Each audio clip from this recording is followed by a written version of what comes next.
Cabrera, que ya está conectado. Profesor, buenos días, bienvenido. Buenos días, señora Flor Altamiranda. Buenos días, señor Gonzalo Lázari. Buenos días, profesor. Buenos días a la joven Melissa Lazarus, que hoy está tranquila. Buenos días, muy tranquilo el día de hoy. Así debe ser. Ya entiendo, porque como hoy salió el sol, hoy está Ya. tranquila. Ella se Cuando maneja con está el sol. nublado, cuando está Aprendí. nublado es cuando está inquieta. Aprendí de usted, tranquilidad total. Exactamente, ya ves, vamos avanzando.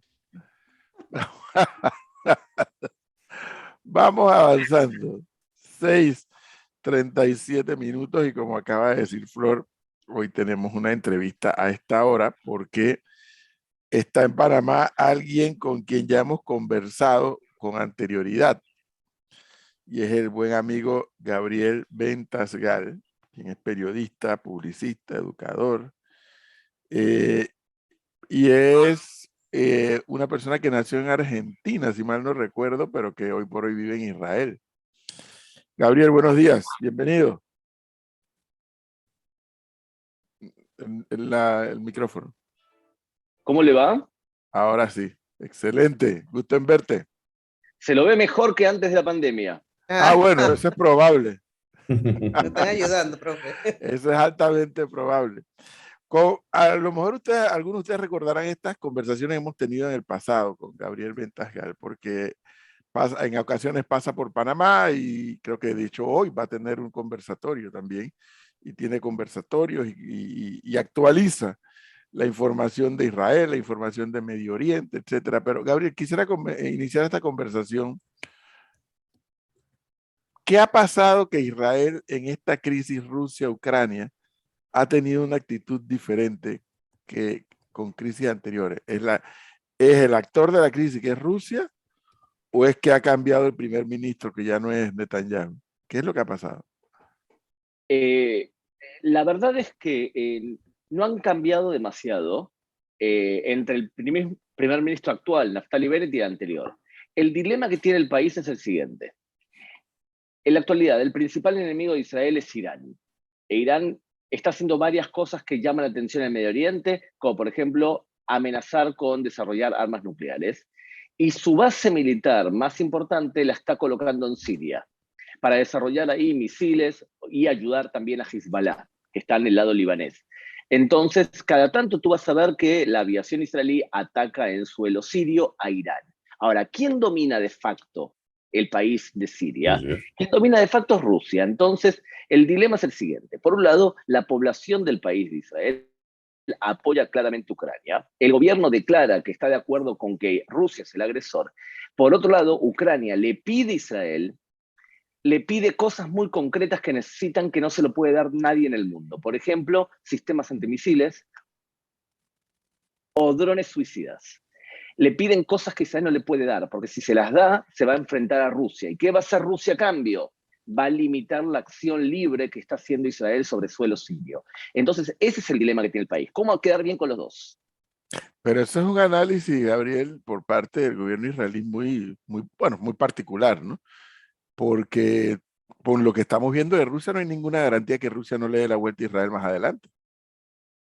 Sí, sin duda, sin duda. Sería muy inocente por parte del gobierno israelí Así es. pensar que Rusia es un aliado sólido, un aliado confiable, sin duda. Pero por el momento, debido a que la amenaza principal para el Estado de Israel viene de Irán, e Irán actúa en Siria, entonces coordina ataques. O sea, Rusia no tiene ningún problema que Israel ataque todo el tiempo a Irán. Es más, le viene bien. Por otro lado, imagínate que un avión israelí mata soldados rusos por error.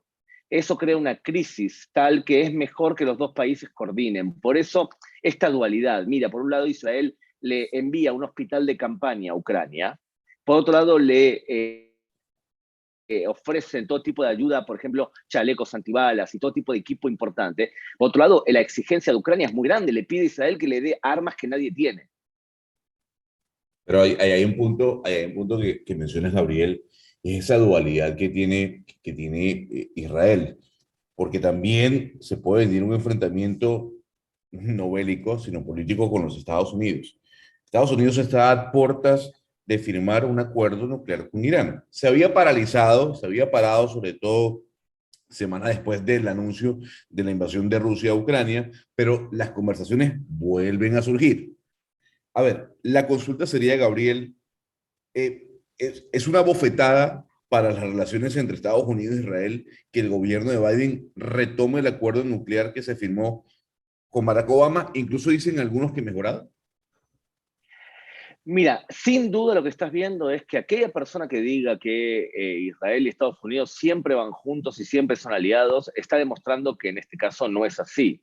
La visión que tiene el gobierno de Biden, que es menos inocente que la de Barack Obama, es que Irán se la puede introducir a la arena internacional a través de limitarle y reducirle las sanciones sin necesidad de amenazarla con una acción militar. O sea, están negociando con Irán sin que la amenaza militar sea creíble. Esa visión que la tiene el gobierno de Biden no la tiene ni Jerusalén, ni Arabia Saudita, ni Bahrein, ni Emiratos Árabes Unidos. Todos estos países tienen muchas dudas con respecto a la política de Estados Unidos frente a Irán. Entonces, evidentemente, estás viendo una contradicción política. La diferencia es que Netanyahu, el primer ministro anterior, con Barack Obama lo salió a enfrentar en el propio Congreso, mientras que el actual primer ministro, Naftali Bennett, prefiere hablar los temas en privado entre aliados. O sea que es una diferencia táctica. Ambos gobiernos están en contra de la política suave frente a Irán. Ahora, en este momento, Gabriel, que se está dando la reunión del G7 y que hoy, mejor dicho, hoy ya terminó la G7, hoy ya comenzó la reunión de la OTAN. Veo a un Israel más de observador que de actor. Entonces. Sin duda, profesor Cabrera, sin duda. Israel es un país que está observando porque los problemas que tiene Israel son más que nada ligados al Medio Oriente. No tiene una ambición de ser un jugador importante en la arena internacional cuando los problemas que tiene son con Hezbollah en el Líbano, con Irán y su desarrollo nuclear, con Hamas. Es un papel, de alguna manera, no quiere jugar en las grandes ligas, no cree que es su momento tampoco. Pero es curioso, Gabriel, porque es que Israel como Estado y el pueblo judío como nación es un pueblo que siempre, y es un Estado que siempre ha planteado que la importancia de la solidaridad, ¿no? Y la importancia de que el resto de la población del mundo entienda que ha sido históricamente un pueblo perseguido y que siempre lo acosan, etcétera. Y en esta oportunidad, mientras que todo Occidente se ha unido en un solo tema, curioso que Israel haya preferido excluirse de ese todo que Occidente se ha unido. Pero, profesor Cabrera, Israel ha sido el primer país en ayudar de facto. O sea, los países de Occidente pueden hablar demasiado. La pregunta es, ¿cuántos países han enviado un hospital de campaña a las pocas semanas como ha hecho Israel? Los demás países pueden unirse declarativamente, pueden hablar. La pregunta es, ¿quién hace? Entonces, ¿quién fue a Ucrania a levantar un hospital? ¿Quién fue a Ucrania a salvar refugiados? ¿Quién fue a Ucrania a sacar a los judíos que estaban en peligro? ¿Quién fue el que le dio información de inteligencia muy especial para Ucrania? Es cierto lo que tú dices. Lo que sucede es que a veces es mejor hacer y hacer cosas grandes que hablar demasiado. Porque si empezamos a analizar qué ha hecho cada país, además de hablar y declarar, y bueno, es probable que varios gobiernos del mundo entren en problemas. Claro, pero yo me quiero seguir la pregunta del profesor Gabriel y tiene que ver con el cambio político que va a vivir precisamente Israel. Se anuncia ya una nueva elección, la quinta en 4 años, que uno no puede entender, bueno, este sistema parlamentario qué tan estable puede ser o no. Llega Yair Lapid a liderar el país más temprano que tarde porque había un pacto de caballeros, ese pacto se rompe y ahora Yair Lapid va a llegar al trono en Israel. La pregunta es, ¿qué tanto va a cambiar esa política exterior de Israel, esa posición radical o no de Israel frente a algunos temas con la llegada de Lapid como primer ministro, sabiendo que, a ver, el señor viene como canciller? Muy buena pregunta, muy buena pregunta. Mira, primero ante todo tenemos un sistema político muy inestable debido al fraccionamiento que hay en el país, esencialmente en dos posturas. Están los que aman a Netanyahu, al ex primer ministro, y están los que lo adoran, perdón, los que lo aman y los que lo odian. Entonces el mapa político se ha dividido, perdón, se ha dividido entre anti-Bibi y post-Bibi, y pro-Bibi. O sea, Bibi le dicen al primer ministro de Netanyahu, al ex primer ministro. Entonces, es una situación media extraña, porque no es que hay grandes disputas ideológicas como partía el mapa político anteriormente. Ahora, el primer ministro Lapid, que entra en funciones dentro de poco, es un gobierno de transición. O sea que supuestamente no puede tomar medidas radicales. Lo que se habla mucho en Israel es que quizás Lapid, durante estos meses, que son meses cruciales para el tema nuclear iraní, va a adoptar una postura más moderada de lo que hubiese tomado Bennett o la que va a tomar Netanyahu. Ahora, las encuestas acercan a Netanyahu al poder nuevamente. Las encuestas hablan de que está más cerca que lejos de Netanyahu de volver a ganar las elecciones próximas y hacer una coalición de centro-derecha. Si eso ocurre, bueno, vamos a volver a la política clara de amenazar a Irán no solamente con un diálogo y sanciones económicas, sino todo el tiempo con la posibilidad de que haya una respuesta militar. A propósito de Irán, déjeme cambiar de tema radicalmente y regresar acá a Latinoamérica.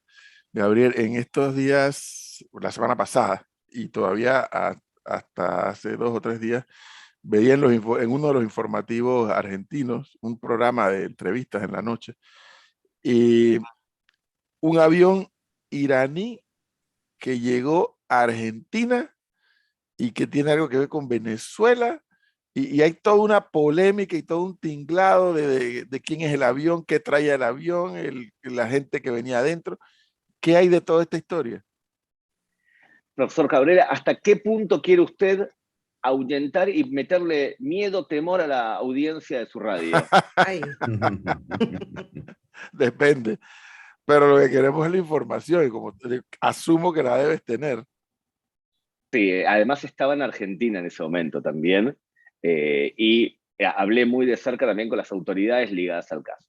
Digamos lo siguiente, mira, el primer gran problema que hay en América Latina es que deambulan por nuestro continente un montón de chiitas con pasaporte venezolano, probablemente entregado durante el periodo del ex vicepresidente Tarek El Aissani, que entregó pasaportes, según informes de la CIA, a muchos chiitas que deambulan por el continente y que pasan las fronteras sin ningún tipo de problema. Y como Venezuela es un aliado de Irán, claro, ese avión es un avión que pertenecía a las fuerzas Al-Quds, que son las encargadas en Irán de realizar atentados terroristas y promover el chiismo en todo el mundo. Las fuerzas Al-Quds eran las que eran lideradas, ¿se acuerdan de Qasem Soleimani, que Estados Unidos lo asesinó antes de la pandemia? Este hombre era el encargado de fomentar el terrorismo en todo el mundo, de hecho, y era el responsable de varias acciones. Ahora bien, cuando Irán se enfrenta a Israel o a Arabia Saudita, a otros países que son enemigos de Irán, en el Medio Oriente, muchas veces no puede responder en el Medio Oriente porque carece de la capacidad militar para poder hacerlo. Entonces, ¿qué hacen los iraníes? Bueno, muy bien, vamos a actuar donde podemos. Entonces, en el año 1992, por ejemplo, Israel mata al líder de Hezbollah, Abbas Musawi, y a las 2 semanas, Hezbollah, que es Irán de hecho, se venga volando la embajada de Israel en Argentina. Y luego hace lo mismo la AMIA y hace un atentado muy grave también en Panamá, volando el avión Atlas. Entonces tenemos ahí una forma de actuar, un modus operandi, que es atentados en donde se puede. El avión preocupa mucho, porque fuera de que es un avión camuflado, apagó los radares cuando entró a territorio argentino.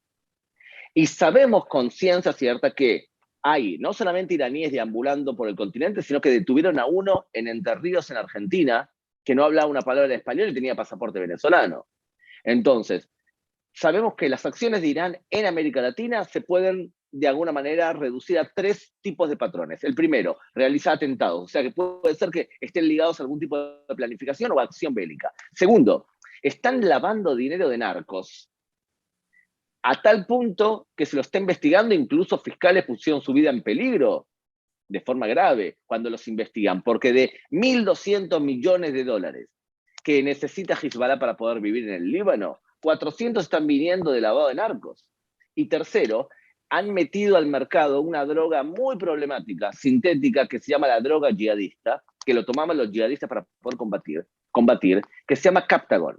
Y esta droga es una forma que hace Hezbollah para poder ganar dinero en todo el mundo a través de difundir drogas. O sea que este avión puede ser que esté ligado a alguno de los 3 parámetros que acabo de decir ahora. Lo que pasa es que no se descubrió fehacientemente nada concreto, salvo que tenía una población de tripulación que no coincidía con la lógica, y además que era un avión camuflado de Al-Quds y que está prohibido darle gasolina. O sea, concretamente no se lo detectó por lo visto con nada concreto que hayan hecho algo malo, pero el hecho de que estén ahí y el hecho de que se sabe lo que hace Irán y Hezbollah en el continente, todo eso nos debería llamar muchísimo la atención. Pero Gabriel, si el avión hubiera llegado a Venezuela, tal vez yo no me hubiera sorprendido tanto como el hecho de que haya llegado a Argentina. Exactamente, pero tengamos que tener en cuenta lo siguiente. El radicalismo islámico chiita en el continente actúa de varias formas. Una forma de ella es levantando comunidades y pagando con dinero radical un montón de centros comunitarios. Entonces, ahí tienes mucho que se llama dawa. Segundo, tienen un medio de comunicación en América Latina de habla hispana que intenta difundir las ideas chiitas en el continente, se llama Hispan TV. Tercero, han encontrado algo, profesor Cabrera, que es realmente sorprendente. Han descubierto que si le pagan a algún político del continente en cada país, él se transforma en el portavoz de Irán. Ah, bueno, Entonces, pero eso no es difícil de encontrar, ¿no? Imagínate que le han pagado a Pablo Iglesias, el ex vicepresidente de España. Él tenía un programa de televisión en Hispan TV que difundía el odio yihadista en español, se llamaba Fuerte Apache. O sea que imagínate que le han pagado la carrera política a un ex vicepresidente español. O sea que podemos esperar también de otros políticos de todo el mundo. Puede ser que hagamos un análisis en cada país, quién se sospecha que está recibiendo dinero para que hable cada tanto a favor de Irán. O sea que ahí tenés 3 patrones de conducta. Luego tenés que están metidos hasta el gorro en todos los temas que tienen que ver con tráfico de drogas y de armas. Y luego impulsan el etnocacerismo, o sea, movimientos indígenas que exigen el retorno de tierras que consideran naturales. O sea que vemos presencia iraní con los mapuches en Argentina, con los araucanos en Chile, con el etnocacerismo en Perú. Entonces son patrones de conducta que se repiten y que son conocidos por fuerzas de seguridad. Entonces todo este marco de referencia es sospechoso que un avión que es de Venezuela, y a sabiendas que Venezuela es el trampolín de acceso de Irán a todo el continente, es sospechoso de lo que hicieron, pero no debería sorprendernos, porque los brazos del pulpo deambulan por todo el continente y no solamente se quedan en Caracas. Claro, Gabriel, pero ahí me llama, hay algo de la historia que yo no termino de entender qué es lo que ocurrió. El avión parte de Paraguay, va a México, luego baja otra vez al continente. Está en Argentina, sale de Argentina a Montevideo y en Montevideo le dicen, no señor, aquí usted no puede aterrizar. El avión se devuelve, o sea, el avión ya había estado en Argentina y no había pasado absolutamente nada. Aquí los argentinos dicen, aquí hay algo extraño para que Uruguay no lo haya dejado aterrizar. Entonces, la pregunta es, ¿fue ineficacia? ¿Fue colaboración? ¿Qué fue lo que ocurrió allí? Es la gran pregunta, Gonzalo, la gran pregunta es esa. Es la oposición en Argentina transforma el tema en un tema político y acusa al gobierno de colaboración. El gobierno dice, pero nosotros no había forma de saber e hicimos lo que decía el manual. Cuando detectamos que estaba en territorio argentino, entonces bajó y lo detuvimos y lo que hacemos es lo mantenemos retenido. Yo soy de la tendencia a creer que realmente fue ineficacia profesional más que colaboracionismo. Yo creo que el gobierno actual de Argentina no está interesado en que Hezbollah de forma clara, simple, Irán, utilice Argentina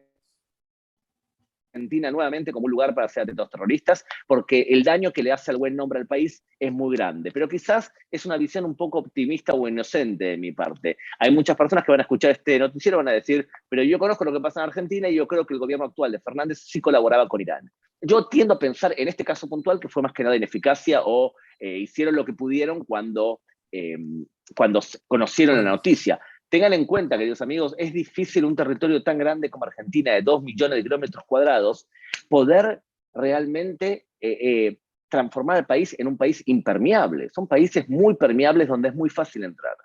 Le habrá preguntado el señor Biden al señor Fernández allá en Alemania sobre el tema.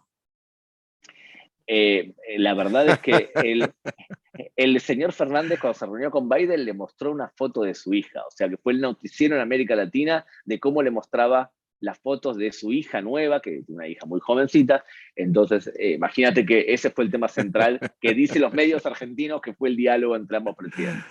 No, la burla de algunos medios es dura, durísima, ahí los he estado viendo, pero bueno. Gabriel, qué bueno tenerte en Panamá, creo que vas a tener un evento, ¿no? ¿Sabe lo que pasa, señor Cabrera? Profesor Cabrera, una cosa importante. Yo escucho bastante Radio Panamedia y realmente le digo que me llama la atención hasta qué punto ustedes mantienen la cordialidad y la mesura en los informes que hacen, porque al resto del continente muchos medios de comunicación se han transformado en un brazo político en el cual están los medios a favor o en contra del gobierno, y encima con las redes sociales se extremiza mucho el diálogo. Es muy difícil mantener un informe y la cabeza fría a la hora de informar. Y necesitamos medios de comunicación que no sean partidistas y que hablen de forma neutra y que intenten traerle a la población información cruda. Es así, y créeme que no es fácil. Caminar por la calle del medio no es cosa fácil, pero tengo que decirte que es un esfuerzo tenaz que hace aquí todo el equipo por respetando las ideas de cada uno de nosotros, obviamente entre nosotros, pero es un esfuerzo tenaz que se hace todos los días por caminar en la calle, por la calle del medio o por el medio de la calle, sin tomar posición en un lado de la acera o del otro. No es cosa fácil. Y en una sociedad un tanto volátil o un poco, para mí hasta un tanto superficial, aún es un tanto más complicado caminar por la calle del medio. Pero bueno, se hace el esfuerzo. Gabriel, siempre un gusto conversar contigo. Oiga, un abrazo grande y pero a ver, profesor, un minuto, Gabriel. Yo sé que usted está apurado, pero yo quiero saber cuál es su opinión con respecto al informe de las Naciones Unidas con respecto al asesinato de la periodista Shirin Abu Akleh. Ahí hay que hacer una autocrítica y usted hace una autocrítica, no autocrítica, pues si no, eso sería adjudicarle a usted que forma parte del gobierno de Israel. Pero el gobierno de Israel sí tiene que aprender mucho de este episodio, ya cuando la ONU dice que la periodista fue asesinada por fuerzas israelíes.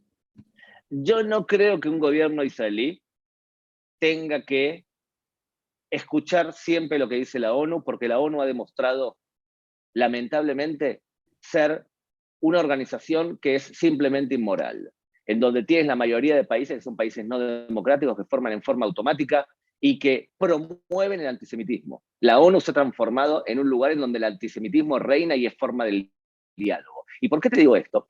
Porque escriben ese informe. La bala que mató a la periodista la tiene la autoridad palestina y han dicho que no la van a entregar para investigar.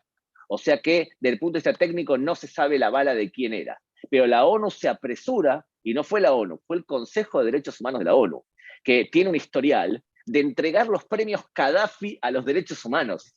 O sea, el Consejo de Derechos Humanos tiene un historial nefasto en la historia de las violaciones de derechos humanos, pero condena en forma sistemática y total al Estado judío, porque ahí hay mayoría de países que persiguen al Estado judío y aspiran con su destrucción. Entonces, yo no creo que si el Consejo de Derechos Humanos de la ONU dice que la culpa la tiene Israel, y también el Consejo de Derechos Humanos dice que hay que investigar a Israel por tráfico de órganos, como si fuese una acusación medieval, que los judíos asesinan niños para hacer matzá, para hacer panásimo. O sea, son discursos claramente antisemitas. Yo no creo que se deba un país normal y democrático que tenga que tomar en consideración cuando un grupo de inmorales deciden lo que deciden y cuando en el terreno no se sabe quién disparó porque no se estudió la bala de quién disparó, y puede ser que la culpa haya sido de Israel y puede ser también que la culpa haya sido de los palestinos.